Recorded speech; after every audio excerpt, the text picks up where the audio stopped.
here, we're going to finish installing our sway bars. The first thing we're going to do is get rid of a couple of these little set screws, and we're going to put some Loctite on them. A little trick here, just put a little Loctite on your table and dip it in.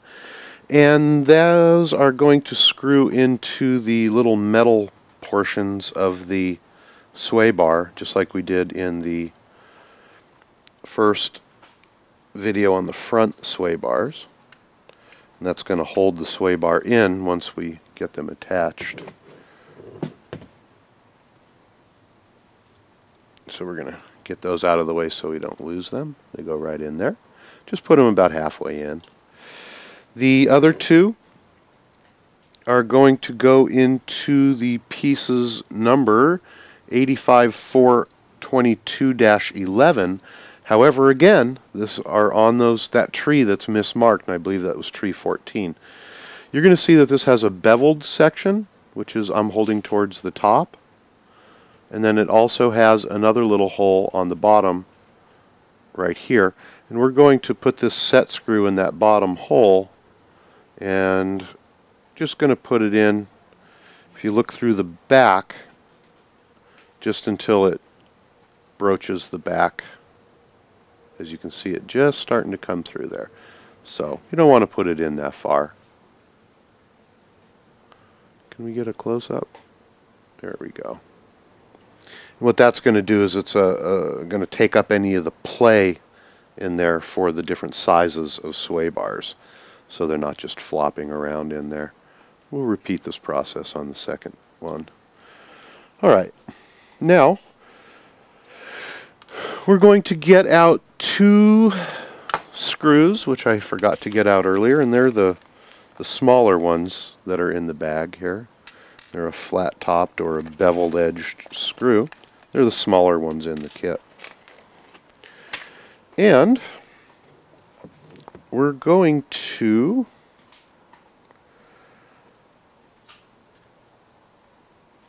put them through the little V section on the sway bar holder, and I forget whether those point up or down. Okay, they're going to point down. So I'm going to slip that into this little hole and not tighten it up. Just slip it into the little hole on the rear bulkhead just until it catches. Well, maybe I'm not going to do it that way. Let's slide the... Yeah, we're going to go ahead and slide that through. And then with the second one, you saw what I did there, I'm sorry. We just slid the sway bar through until it catches into the little C portion here. But we're having focusing problems. Into the C portion here. Now we're going to go ahead and capture the sway bar with this one.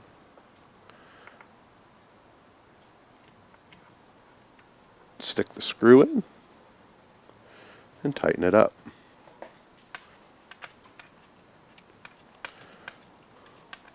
Get you a close-up of it here in just a second. Don't want to over-tighten them. You can feel when they snug down. If you over-tighten it, you can squish it and crack them, which I've done in the past.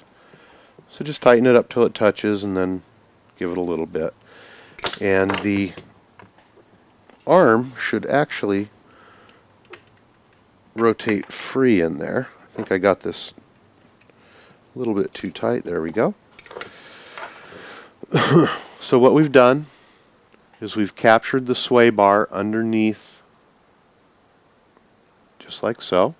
We want to make sure that it is loose and that it flops around. Now we're going to adjust the little set screw, just like we did on the front ones, until it captures the sway bar. And then we're going to back it off just a little bit. See, captured the sway bar, back it off just a little bit. Still binding a little bit, so we're going to back off just a little bit more, and it's free. We're going to do the same on the other side. There's different size sway bars.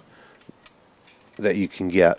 And you're going to want to adjust this so that each sway bar is not flopping around. You can see how that flops around in there, and that's what we're trying to get rid of.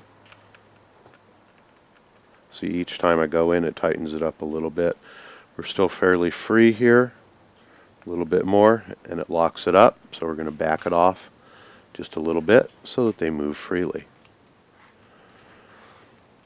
Now that that's properly adjusted, we're going to come around to one of the sides and grab the link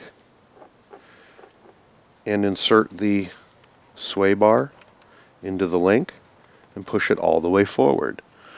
What you're going to want to do also is make sure that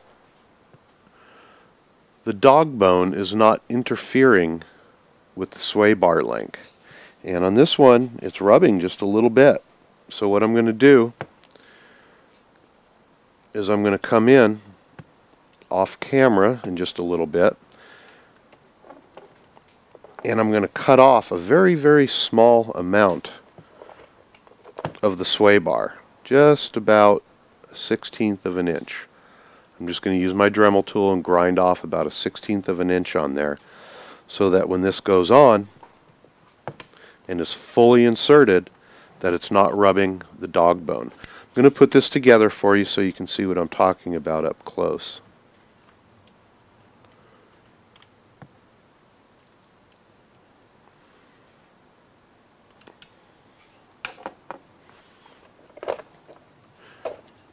You can see that this is touching the dog bone. It's kind of hard to sneak a peek in there. Here we go, a little better angle. Just barely missing it, but still a little bit too close for my taste. So we're going to take about 1/16 of an inch off of the end of that sway bar so that at full droop it doesn't rub the sway bar. Make sense? Hope so. Let's go ahead and put the other side on.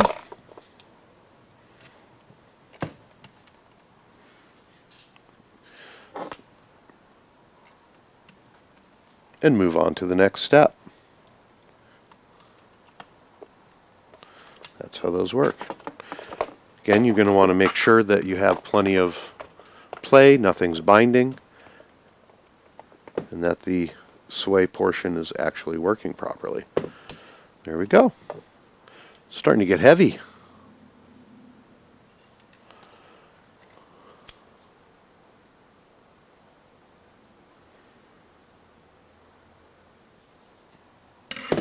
Let's get our pieces and parts laid out for step number 76. Moving on here. Step number 76. I've gone ahead and pre-installed the screws, or I'm sorry, the nuts into the bottom bumper brace, 2 of them, and into the upper bumper brace on the bottom, 2 of them. We've also gotten out our 2-part number 104799-1 and 2, and you do need to take note that they are different, and when you put them on, we'll know whether you got the right one on the right side real quick. Let's go ahead and grab the upper bumper brace, and you'll see there are 2 holes here, and those are going to slide over the ends here, and the 2 areas here where you put the nuts on the back are going to slide into the 2 slots that are located on the back here. One thing I do want you to do is make sure that your nuts are fully inserted into the hole. Okay, so a lot of times if these aren't fully inserted, it can be fairly difficult to get this in, and it's difficult at best sometimes. So what we're going to do is align up the studs with the holes and line up the little ears with the slots. Sometimes you can just do one side and just get it started a little bit. Grab the second side, get it started, and then just rock it back and forth and hammer it and pound it until they slide in. Come on. That one's not wanting to go in. There we go. We'll pound it. You want to make sure these two holes line up so we can put our screws in. And everything is fully seated. There's no gaps. We're going to leave those two screw holes open for now, and we're going to put screws in them later. Now, let's go ahead and turn the unit over, and we're going to work on the back with these two holes. I'm going to take the brace, and it is going to slide so that the two holes line up here, and it is also going to fit in so that these nubs go inside of the holes here.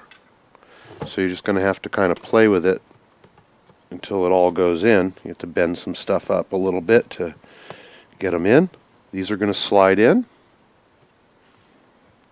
Get a little close up there. You can see how those slid right in.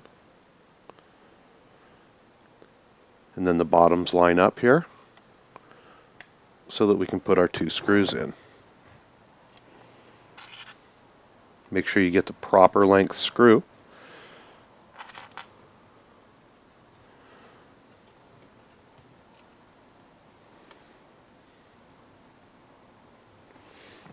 And tighten them up.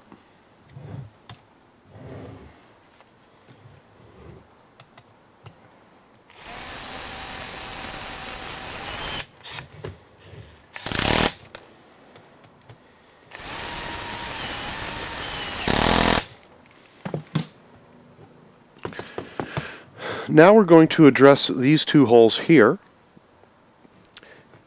and we're going to take the brackets, and you'll see on the bottom here there's a little outward bevel and there's an inward bevel here. So what we're going to do is align up the bevels somehow here. Okay, look at the directions, Ed. There we go. Is that right? That's not right. Oh, we got them on the wrong side. There we go. Take a look at that. Now it's going to slide right up over here. It's going to go over the screw hole, and the open hole goes over the larger part. Going to do the same on this one.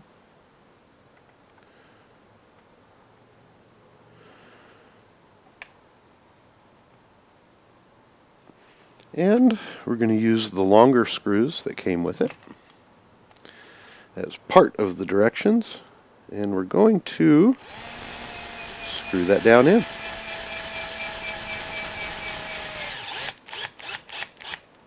That is plastic to plastic, so make sure you don't strip it out.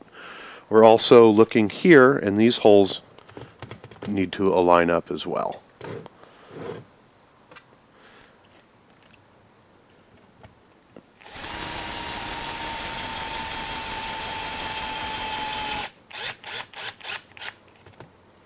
There we go. Just completed step number 77. This is how it's going to look. Slid these in. These holes are still open. Make sure they're aligned properly. We've bolted on the bottom bumper brace, slid into the back of the top one, and then mounted on the two brackets here. Also, screwed it in on these two holes in the bottom. Well, this is really starting to weigh. We have a few more steps on this, and we're going to start putting the whole Baja together here pretty soon. So we are going to now move on to directions number 78. So let's get our parts out that we need.